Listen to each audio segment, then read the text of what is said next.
Palestine will be free. Palestine will be free. 1, 2, 3, 4. Occupation no more. Israel is a terrorist state. 1, 2, 3, 4. Occupation no more. 5, 6, 7, 8. Israel is a terrorist state. Free, free. Palestine. Free, free. Palestine. Free, free. Palestine. All right, Cardiff. In Gaza, you'd expect children to be returning to school just like the school children in the UK. But for the school children of Gaza, their reality is far, far different. And that's why this march, we're emphasizing back to school, not for the children of Gaza. You have about 100,000 children that are missing school. You had 85% of schools destroyed or targeted by the Israeli regime. You've got 12 of the universities in Gaza, every single university in Gaza that has been permanently destroyed. You've got 10,000 children that have been injured, school children have been injured through Israeli bombings. This is not the reality that a child should have to face. So we come here because we cannot let that be the normal. We cannot let that be normality in this system. The regime, the ruling class, the people in power want us to see children dying in Palestine as just parts of day in, day out life. That is not the life of any child, whether in Palestine, whether in Gaza, whether in the UK. A child's life in Gaza is the same value as a child's life in the UK. We're also here in the context of greater escalation in the West Bank. You're seeing the Israeli Zionist entity enter the West Bank. You're seeing the greatest rise in casualties and aggression in the West Bank for decades. There was a Turkish-American woman shot dead by the IDF in the West Bank yesterday. I ask you to imagine if there was any other country that happened in. If it happened in Iraq, if it happened in Iran, if it happened in Lebanon, if it happened in Egypt, if it happened in Turkey, any of these countries, the US would be going in, they would be applying sanctions, they would be removing embassies, they would be doing everything they can. But they're not in Israel. And I want to stamp something out. That's not because Israel is Jewish, it's because Israel is a settler colonial state in the Middle East, ensuring Western hegemony, ensuring the West have their interest in every single pocket. Because I promise you that is all they care about. If they really cared about Jewish lives, they'd be fighting anti-Semitism. But they're not. If they really cared about Jewish lives, they would have done something about the far-right riots. But they won't. Because that is not on their agenda. What is on their agenda is Western imperialism. And we have to say very clearly, we are anti-Western imperialism. We are anti-anti-Semitism. We are anti-Islamophobia. And we want justice for the Palestinians, whatever religion they may be, wherever they are from. We want justice, whether in Jenin or Gaza, anywhere. We want justice for them. And we're going to have, today we're going to have a lot of teachers speaking about the realities of a teacher here compared to the realities of the children in Gaza. And not just the school children, but the teachers, the academics. When a country like the UK or the US go into a country or fund the genocide or the war in the country in the global south, well, one of their goals is to destroy the education system so that country is crippled. And that is what they are doing in Palestine, that is what they are doing in Gaza. So that is why schools are a target. And I want to finish on this before we introduce our first speaker. We're getting close to the 5th of October, we're getting close to the anniversary of the genocide. But we want to make something very clear. This did not start on the 7th of October.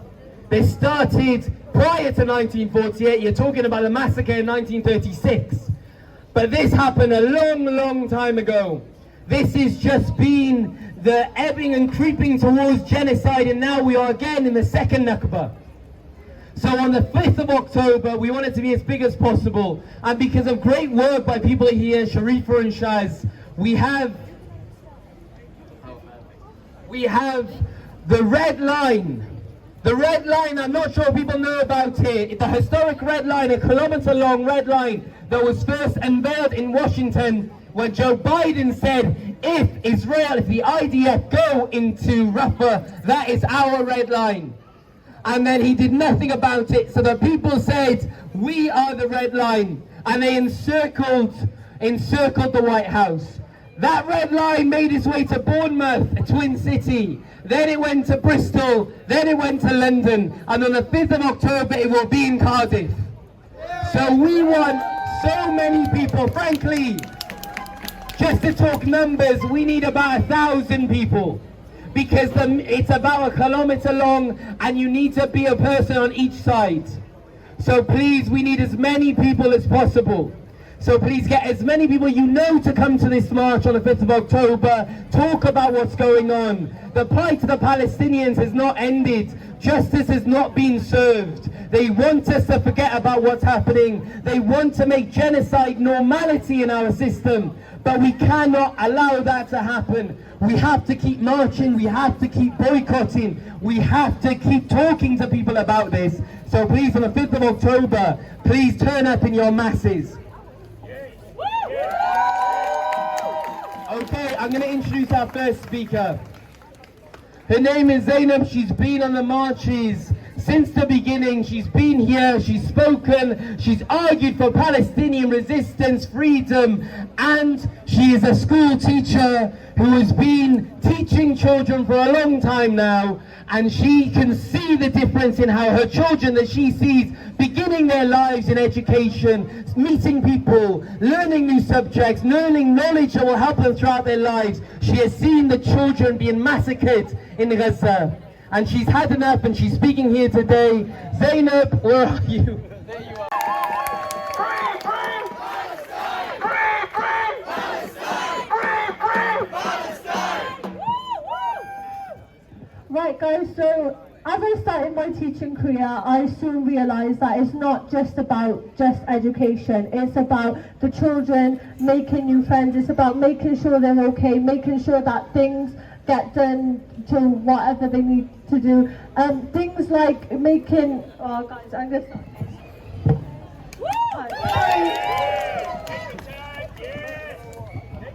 I didn't prepare, but like this is really like heartbreaking for me to say, so it is quite like emotional, because the kids that I do see every day, they come up to me, they're like, oh miss, I did this in summer, oh miss, this happened, oh can you help me with this? And half of the time it's not even related to anything about the subject, and it breaks my heart that the children of Palestine, they're not even here anymore. They're probably dead, they're probably in pieces, their bodies are in pieces, and to think that they could have had the right to education just like everyone in the UK has.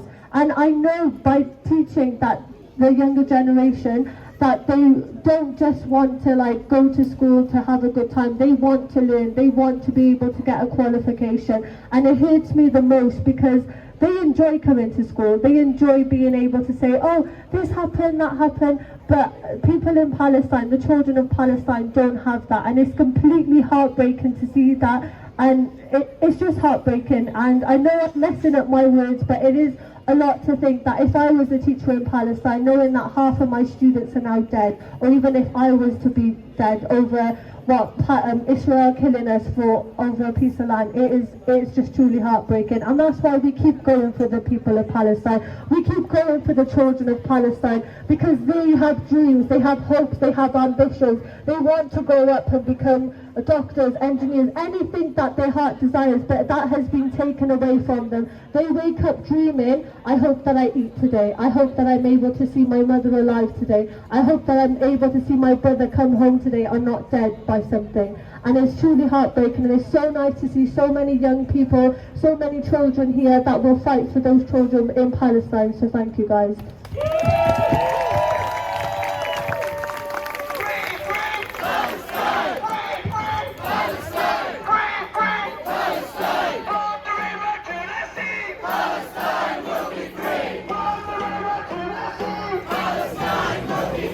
From the river Alright, our next speaker is another teacher who has seen the devastation in Gaza and can only speak out. Zhao, also from the International Revolutionary Left, so please give it up for Zhao. Thank you, Sen. So, like you said, I'm from the International Revolutionary Left, who sends their international solidarity, but I'm also a teacher and a member of the National Education Union. And I just want to start by telling you what teachers see in their first day. We see the studious students arriving in school keen to learn. This year, not in Gaza. We see the happy students ready to tell you about their holidays. This year, not in Gaza. We see the students that say, "We missed you, sir, we missed you, miss." This year, not in Gaza. We see the students that cannot wait to catch up with their friends and talk incessantly, even in lessons. This year, not in Gaza. We see the students that put on a sour face and shuffle their feet to come in. This year, not in Gaza. We see happy kids, sad kids, studious kids, not so studious kids. But for all these children, school is or should be a safe place to learn and thrive. This year, not in Gaza. Even before this genocide, Palestinian children went to school in fear of Israeli terror, in fear that their school was targeted in the Israeli riots, that their parents and relatives, while they were in school or outside school, were abducted or killed in the random attack, that them or their classmates were targeted going to and from schools by Israeli terror. It is for us self-evident that all children deserve to live and learn in safety, happiness and dignity. And for Palestinian children, for all children, this is only possible in a free Palestine, ruled by and for the Palestinian working class and oppressed. As a teacher, and I think that the teachers in the crowd will agree with me, we do not just teach, but we learn. And if I have learned something this year being a part of this movement, is that there is a reason for hope. That the struggle and sacrifice of millions of people around the world that have organized by the last year to oppose our governments, companies and our system complicity on the genocide in Gaza, our marches, the student encampments, our boycotts show us that we will win.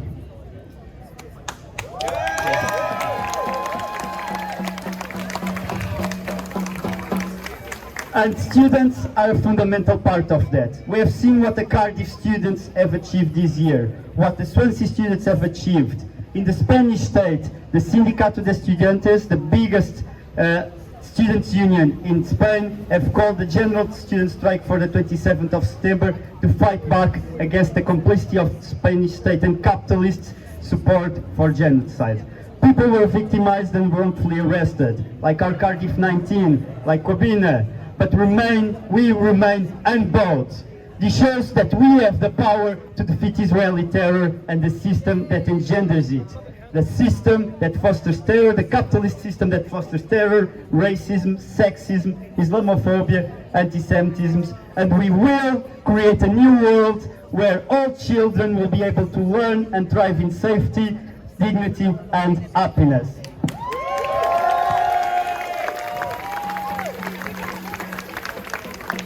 And I just want to finish it up to say that our fight alongside Palestinian peoples for the liberation of Palestine is also another step in liberating ourselves. And I know I'm being very teachery, I'm speaking a lot, but I'm just going to finish this. I could not finish this speech without my usual appeal to the trade union leaderships to follow their rank and file, to follow the community, to follow the students, to follow the students' union across the world that have opposed genocide, and to use all the means available, boycotts, strikes, demonstrations, to stop the UK government and the capitalist system support for the genocide. We will see a free Palestine in our lifetime. Solidarity. Thank you. As you said, Quite a special announcement/speaker that we want to introduce. So I'm going to give it up to Harriet to do the rest of it. But this, we have somebody in Gaza called Nader on live stream right now whose birthday it is. So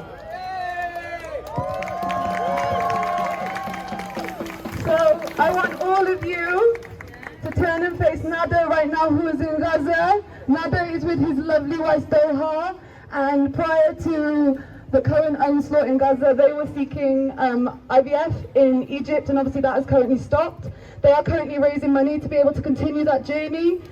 We have posters going around, and we also have a QR code, so if you guys could please come and even just to share, give what you can, that'd be amazing. But today is Nader's 29th birthday, which he's spending in a tent in Gaza. So I was wondering if everyone here, in the true spirit of the Welsh voice and song, we could give our best happy birthday to Nader. So 1, 2, it will do English first. English. 1, 2, 3. Happy birthday to you. Happy birthday to you. Happy birthday to Nader. Happy birthday to you.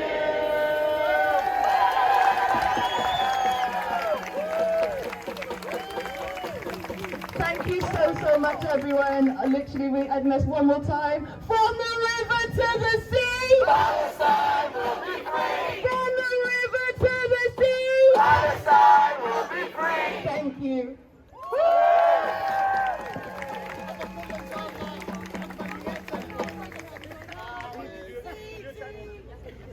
Sorry guys, excited here. Free, free. Palestine. From the river to the sea. Palestine will be free. From the river to the sea. Palestine will be free. alright, our last speaker before we start marching, I want people to be loud when we start marching. You've seen him before, needs no introduction. Nizo!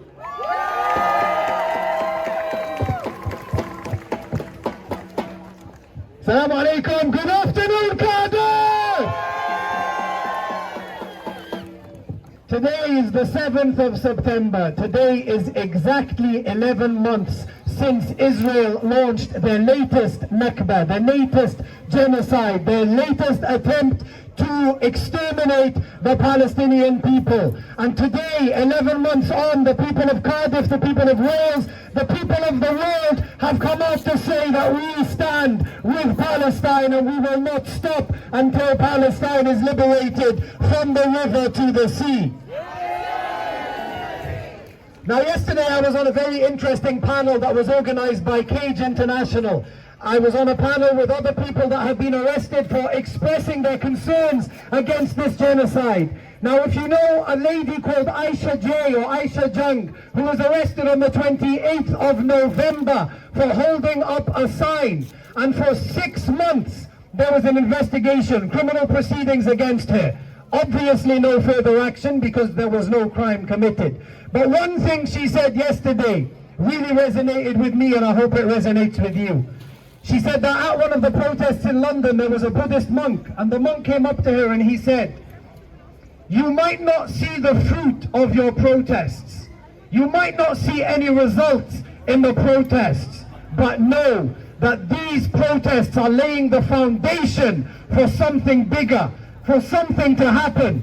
And these protests are very important to continue because the protests themselves might not liberate Palestine, but the movement, the people that are inspired, something or someone will come out of these protests and do something great to change the course of history.